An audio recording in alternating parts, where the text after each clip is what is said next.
All right, this is the Weeylite Ninja 200. It's a little light that packs a big punch. Let's go ahead and talk about it.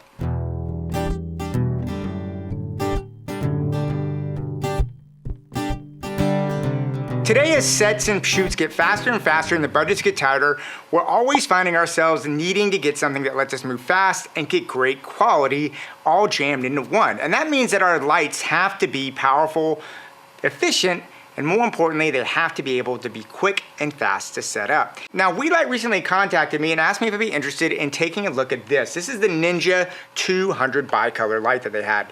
Now, Weeylite did send me this light to check out and review. I was not paid anything for this, and they cannot review anything I have to say about this beforehand. They just wanted my honest opinion about it, and that's what I'm giving you. And I'll be honest, I was actually really pretty excited about this because I have done a review on their 1-foot light tubes that I think are absolutely amazing. They're actually an essential part of my light kit now on every shoot that I go on. And so when I got a chance to look at this little Ninja 200, I was actually really excited because it really seems like sort of a nice competitor to the Amaran 60X that you have out there. And so I was interested to see how they would look and how this one holds up versus that. Now, the first thing you want to look at when you're looking at these lights is the size and build. Now, the first thing you will notice is that it's got a nice kind of aluminum body. It's got a pretty solid build. It feels pretty rugged. And the other thing that's great about this is my iPhone. And if you look here, this thing is literally about the size of an iPhone 13. Just kind of sitting there. It is not very big at all, and it's a little bit wider obviously, but you could probably fit this if you had a big set of cargo pants or a jacket. You could actually fit it right in there. And what's great about this is this size gives you a ton of flexibility in putting it in tight places or being creative with it. And one thing I like about having small lights like this, where they make sense for me, is to have it. They're perfect for kickers. I love putting them in accent lights. Another thing that I think is a great trick if you've never tried it before is to take a little like this and put in a China ball on a stand, and it gives you a great portable light source that'll give you beautiful soft light when you're going somewhere. So having something that's small and portable like this and light is really, really great thing and a great tool to have when you're on set anywhere. Now, the other thing I really like about this light is that it is bicolor, which for me is just one of those things that I consider pretty much essential. I'm not going to buy any more lights really nowadays if I don't have a bicolor option, unless I just need a ton of output and I might get a daylight balance. And you will find yourself all the time needing to tweak the color balance in your lights on any set. So for me, having a bicolor light is just really, really critical, especially when you're having something that you're gonna be using a lot for kicker lights or accent lights. You wanna have the flexibility to dial in the Kelvin temperature of what you're gonna do. Now, this one's really interesting. This one has a temperature from 2800 up to 8500 Kelvin, and it's got a CRI rating of greater or equal to 95. So you get pretty good light rendition on it, and you get a nice color range to play around as you're doing it. Aside from the body, the build quality is pretty good. I mean, there's an on-off switch right here that works. It feels a little bit plasticky, so does the dial feel a little bit plasticky, but I think it can hold up pretty good, but that's probably the weakest part of the whole thing is just the feel of the dials. They're not terrible, but I've definitely seen some more robust ones out there. Now, that being said, the dial's pretty intuitive. You literally can just dial it on up here like this, go up, or if you hold it, it'll pop down here to the Kelvin temperature, and now you can dial in your Kelvin temperature to get your Kelvin temperature the way that you want. So pretty simple, pretty easy to go. There's also a mode button back here that if you hit that, it'll pop you in, and now you can come into scenes and you get the classic things of the effects that honestly are so ubiquitous nowadays in every LED. And I don't want to go over all of them, I'll put a list here of what those modes are. But the good news is it does give you the chance here, you can set the power level of your effects, and you can also set the speed of it, which I actually think is really useful. You can do normal or fast or slow for whatever your effect is, and then you can come down here and you can dial between the scenes. So if you want to do lightning, you could get some lightning in there, and if I wanted it to be fast for whatever reason, I could make it fast, put it on there, And now you can see I've got scary fast flash lightning there in the background causing a storm, but I can also dial that in into normal speed and a slow speed. So it's nice to have that variability if you want to use a light like this for effects. Now another thing I really like on this light, and I'm going to pull it up right here, is this. It actually has a yoke here that gives you a 330-degree range of movement on your light, which I think is really fantastic. It really locks it in really, really nice. And I'll be honest, I have an Amaran 60X and I actually like this yoke better because I don't really like the attachment on the 60X that much, whereas this is much, much more versatile, way more flexible, and I feel so much more secure with it. So this yoke is a really, really nice little feature, and once you lock it in, I mean, it feels secure and you know it's in there. So I really, really do like that. The other thing that I really, really like about this light is that it's a dual power supply light, which I think nowadays is something we should just expect. Now, obviously, you can plug it in with a standard DC volt. So you can see that. I've got my standard DC volt here. It goes. It's also really nice. They do give you a 12-foot long cord with this box, which is really nice. It means you can really stretch out really far with the cord. But the other thing that's really nice is that if you look right here, you have these 2 quarter-inch screws, and it comes with this. This is the WB2, and it's a Sony battery input that you can put. And what's great, you can just pop it right on there and it just screws on really, really fast, really, really easy. Put that on. And I mean, it's really that fast. The screws have these little latches that once you screw it in, they fold back in so they're out of the way. And then once you get that all secured on there, then you can just take any of your Sony batteries that you have sitting around and you can just pop them right on there.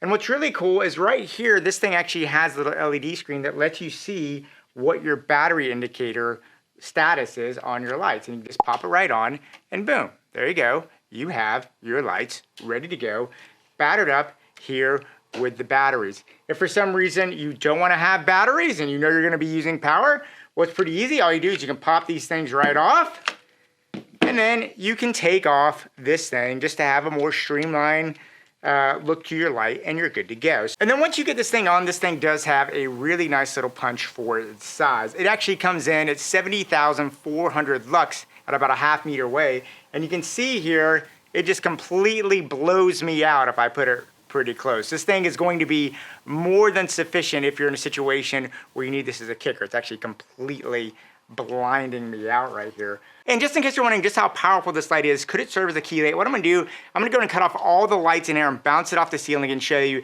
that this light can absolutely have enough juice that if you need an emergency key light, it could serve as that key light. I'll cut it back on and there you go. This is the only thing in this room right now lighting me up is this little light right here. And as you can see, it's not even hitting me directly. I have it bouncing on something that's about 3 feet away from me. I'm bouncing back and I'm able to easily get more than enough light to let me go and do this. And I'm also shooting this at an f8 right now. So that should tell you just how much this light kicks out. It absolutely has more than enough light to give you a nice bit of key light if you need it. Now, even though I look at this more as a kicker or an accent light, I do believe this light does have enough punch that you could use it as a key light if you needed to in an emergency. Now, the thing to understand is the front here is a mini Bowens mount. So what that means is this is not a full-size Bowens mount. Now, the good thing is you do get an adapter that comes with the kit. And this is basically a mini Bowens to full-size Bowens adapter. You just slip that on and boom. Once you put that on there, now you have a full-size Bowens adapter that you can put all of the Bowens mounts that you have. This is something that I would consider really, really important to have. And it also has an extra stand here for a light if you want to put it on there. And what's good, this little Bowens adapter as well has an umbrella holder. So if you had an umbrella, you could quickly put an umbrella in there and put it in there if you wanted that level of diffusion. This is something that I think most of you are going to absolutely think is very beneficial because let's be honest, most of us out there have Bowens mounts and this light being accessible with the Bowens mounts is going to make it very, very appealing for basically all the modifiers that we need to have. This thing has a fan on it to keep it cool, but it's pretty quiet. I mean, honestly, unless you put it right up to your ear, you're not really going to hear it. And especially if you have this in a situation where it's back as a backlight, it's not going to be loud. I'm going to hold that up. You can pick it up a little bit, but you got to be pretty right on it. And I think this is more than sufficient to do as a good kicker light for interviews because it is so quiet. Now there's also one other thing that comes with this light that I think I have to mention, and that is it comes with a really nice bag. And this may seem like a silly thing to bring up, but the fact that this comes with such a nice bag for this light is just a great way, because when you're on set, you're carrying stuff around. And that's one thing that I do love the Amaran 60X, which I think is a direct competitor of this. And the 60X comes in this box that honestly, the first time you take out the cords and the lights, it's really hard to put everything back in. It's pretty much a useless box. This box that comes with this is very, very useful. I will be using this as long as I have the light. And the fact that this thing comes in at such a great price point and gives you a nice bag that you can carry and move your stuff around on set is a huge bonus that I think if you get this is going to be a practical thing that you're going to absolutely love having. The other thing that's really, really nice about the whole Weeylite system is the app. I mean, the app just works awesome. I'm going to go ahead and pull up the Weeylite app here, and you can see that it just instantly connects. And what I love about this, you can see I can quickly change my color temperature here, no problem whatsoever. I can change my intensity up and down, very, very responsive. I can set presets. And one good thing about this app is you cut it on and it's going to work. I didn't have to set it up or anything. I already had the app on my phone from the other Weeylite lights that I already had. And once I cut this on, as soon as I cut it on, it instantly found it and it was good to go. The other thing that's really nice about the app is you can sit here and set channels. So if I wanted this to be on channel B, I could do that. And now I know I can cut it on and off. Boom, channel 2 is good to go. And it's really, really nice. So having that control with an app is awesome because you're often going to put these lights in places that are hard to get to. And I just really think the Weeylite app is just a really, really great intuitive app. What I like about it is when I use it, I don't have to worry about it. It just works. I've never had it not work with me on any set I've ever been on. So that's a super huge bonus for something like this, especially at the price point. And I think one thing people will ask is how is this comparable to the Amaran 60X? And I really think this thing holds up great to the Amaran 60X. First off, this is coming in right now. You can find it for about $167 versus $199 the Amaran X. So it comes in, you know, cheaper than that. And it's more practical in a lot of ways because, like I said, you get the 60X, you don't really have a case that I think is practical. This has a practical bag you can carry and take with you, and it really gives you a nice light range that's very, very similar to that 60X as far as the bicolor. While the 60X is more powerful than this, the Weeylite is still very, very comparable, and I really think for what you're going to be using it at, you're probably never, this thing is so strong, you're never going to actually probably put it at 100%. You're probably using it much, much slower, so you're not blowing out your highlights. Yeah, and so that's pretty much what I have to say here about the Weeylite Ninja 200. It is a great little nifty light that just does what you need it to do, which is what we want. And the best part is that you can the money you save on this lets you buy more lights or other equipment that allows you to keep building and get a more professional look for your set. So yeah, guys, I'd love to hear what you have to say about this. Leave me any comments down below. And yeah, go out there, keep on shooting. And yeah, I'll talk to you soon.